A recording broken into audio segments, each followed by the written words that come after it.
Bonjour mesdames et messieurs, bienvenue dans votre chaîne Parlons Congo. Nous vous parlons de la situation politique et sécuritaire de la République démocratique du Congo. Voici l'info du jour. Le Conseil de sécurité des Nations Unies vient d'adopter à l'unanimité 15 membres un projet de résolution condamnant l'agression de la République démocratique du Congo par le Rwanda.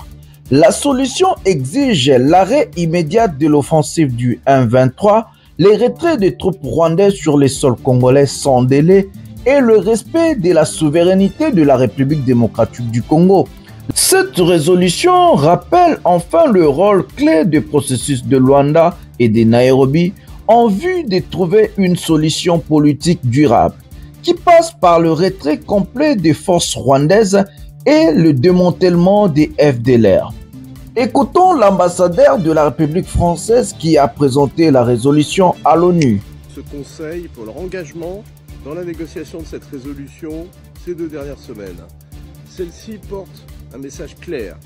Il n'y a pas d'issue militaire au conflit dans l'Est de la République démocratique du Congo. L'offensive du M23, soutenue par le Rwanda, doit cesser. La priorité va à la conclusion d'un accord de cessez-le-feu effectif, inconditionnel et immédiat. Un retour au dialogue est urgent avec l'appui des médiations régionales. La souveraineté et l'intégrité territoriale de la République démocratique du Congo doivent être respectées. Les forces rwandaises doivent se retirer sans délai du territoire congolais, comme l'ont déjà déclaré le secrétaire général des Nations Unies et les membres de ce Conseil. La MONUSCO doit pouvoir mettre en œuvre son mandat pour le bien des populations civiles, sans être entravée dans ses actions ou sa liberté de mouvement. Cette résolution rappelle enfin le rôle clé des processus de Luanda et Nairobi en vue de trouver une solution politique durable qui passe par le retrait complet des forces rwandaises et le démantèlement des FDLR. Monsieur le Président, avec près d'1 million de déplacés et des milliers de morts et de terribles exactions, les populations civiles paient un lourd tribut du fait de l'escalade de ce conflit qui n'a que trop duré. Le M23 poursuit ses avancées dans le sud Kivu au risque de déclencher une guerre régionale. Il est grand temps que le Conseil s'exprime avec clarté pour favoriser une cessation des hostilités et les conditions nécessaires à une désescalade, en complémentarité avec les initiatives régionales que la France soutient. Plusieurs pays de la région se sont exprimés mercredi pour se joindre à cet appel. Pour terminer, je me félicite que le Conseil de sécurité se soit montré à la hauteur de cette responsabilité. Il est regrettable de cette responsabilité. Je vous remercie.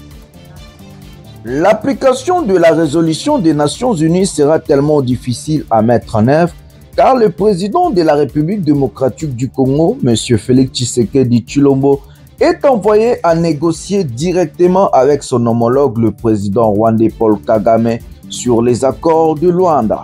L'application envoie aussi la RDC à négocier directement avec le M23, mais aussi l'AFC de Corneille Nangaa et l'opposition politique de la République démocratique du Congo avec la résolution de Nairobi. Tous nous savons que M. le Président Félix Tshisekedi Tshilombo a catégoriquement refusé à négocier avec le M23 et AFC de Corneille Nangaa, mais aussi avec le président Paul Kagame. Voyons voir comment est-ce que cette résolution sera acceptée. Est-ce que l'application sera vite ou bien la guerre va continuer? Pendant qu'une résolution à l'ONU est votée sur la RDC, l'AFC et leurs alliés du M23 avançant vers le sud et le nord Kivu. Leur objectif, c'est la prise de la ville de Beni et Butembo.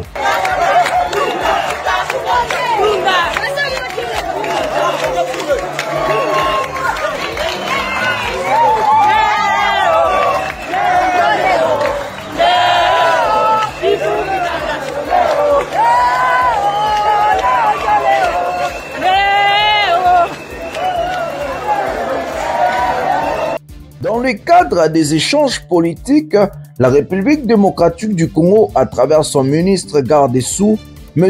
Constant Moutamba, a rencontré le président Assimi Goïta du Mali. Et le président de la transition, le général d'armée Assimi Goïta, le chef de l'État, a reçu en audience ce matin un porteur de messages à Koulouba. Il est l'envoyé de Félix Antoine Tshisekedi, président de la République démocratique du Congo. Constant Moutamba, ministre d'État, ministre de la Justice et garde des Sceaux de la RDC, était accompagné de l'ambassadeur de la RDC au Mali, résident à Dakar. L'audience s'est déroulée en présence du ministre des Affaires étrangères et de la coopération internationale, Abdoulaye Diop. Même si beaucoup de détails n'ont pas été donnés, l'envoyé spécial du président Tshisekedi a néanmoins laissé entendre que cette visite s'inscrivait dans le cadre de la situation dans le nord de la RDC. Malgré l'éloignement géographique, le Mali et la République démocratique du Congo entretiennent des relations diplomatiques fondées sur des liens historiques, culturels et politique. Après le Mali, le ministre d'État et ministre de la Justice de la République démocratique du Congo, Constant Moutamba, a aussi été reçu par le président sénégalais Bassirou Diomaye Faye. Le journal Jeune Afrique nous informe du possible retour de l'ancien président de la République démocratique du Congo, Joseph Kabila Kabange. L'ancien chef d'État, Joseph Kabila Kabange, sort peu à peu de son isolement pendant que les rebelles du M23 soutenus par le Rwanda poursuivront leur progression dans l'est de la République démocratique du Congo. Ses proches affirment qu'ils souhaitent reprendre en main un pays en point à un chaos dont ils jugent Tshisekedi Félix responsable. Dit, je cite, Jeune Afrique. Comme un coup de massue, la sortie officielle de l'opposant à Félix Tshisekedi, Jean-Marc Kabound, qui vient de quitter la prison de Makala. Regardez comment sa famille et ses proches ont fêté la sortie officielle de l'opposant Jean-Marc Kabound.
Affaire sextape à l'université.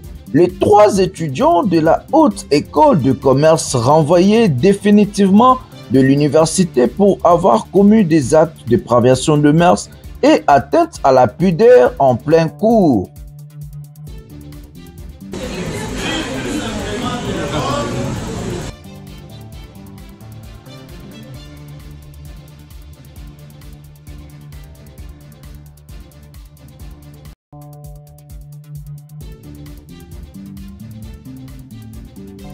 Sport.